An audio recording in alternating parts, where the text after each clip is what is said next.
lasted 6 months, during which time Mother left my father for a woman named Helen, who was 10 years her junior and bent on destruction. Mother wasn't naturally a warm person.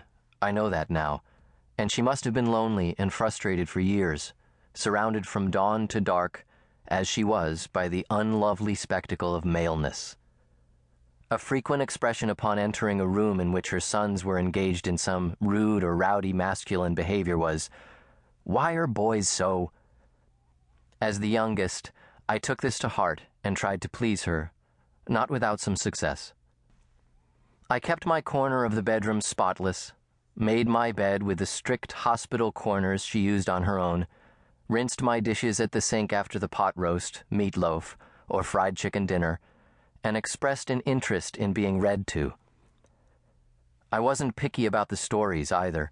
Tales of girlish heroism were fine with me, hence my acquaintance with the adventures of such heroines as Nancy Drew, the Dana Girls, and all the travails of the shrewdly observant Laura in the Little House books.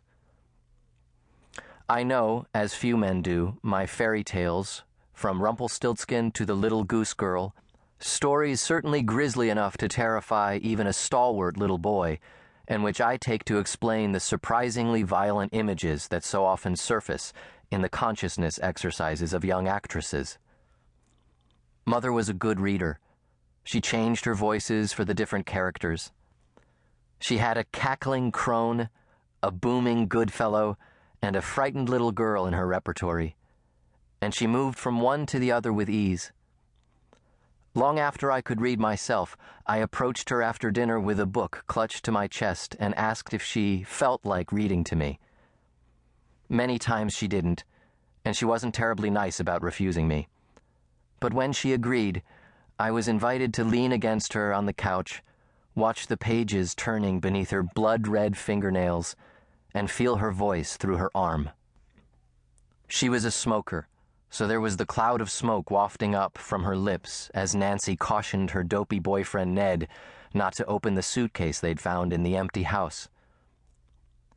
It was all very comforting and at the same time confusing, also mysterious and sexually disturbing. But I like to remember Mother that way, and myself her favorite, her Leslie, the good boy who hung on her words.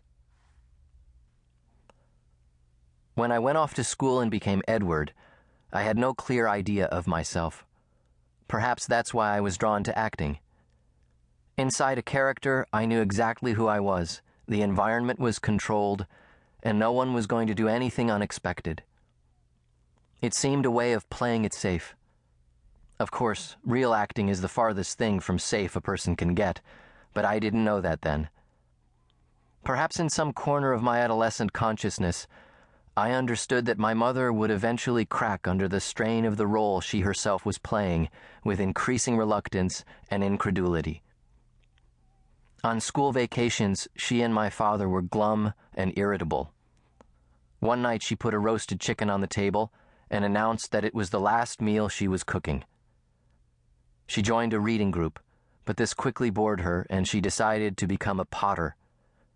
This led to sculpture and ultimately ironwork. On my next vacation, there was a welding torch on the kitchen table, and all food was takeout. A few days before I graduated from high school, my father called me to say Mother was moving out. She would be living with a friend named Helen, someone she had met at the artist co-op where Mother had rented a space to do her sculpture. I saw Mother and Helen together once.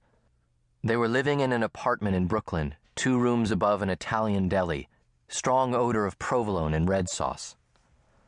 Helen spent my visit turning over the pages of a fashion magazine at the kitchen table, occasionally fixing me with a baleful glare.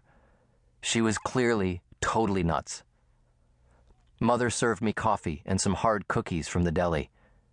She tried to make small talk, asked about my courses, disapproved of my interest in theater, recommended medicine, law, the usual. I told her I was far too squeamish for medicine. I feel faint when I see my own blood. No, seriously faint. This made Mother laugh, which provoked Helen to push back her chair and shout, "I can't stand..."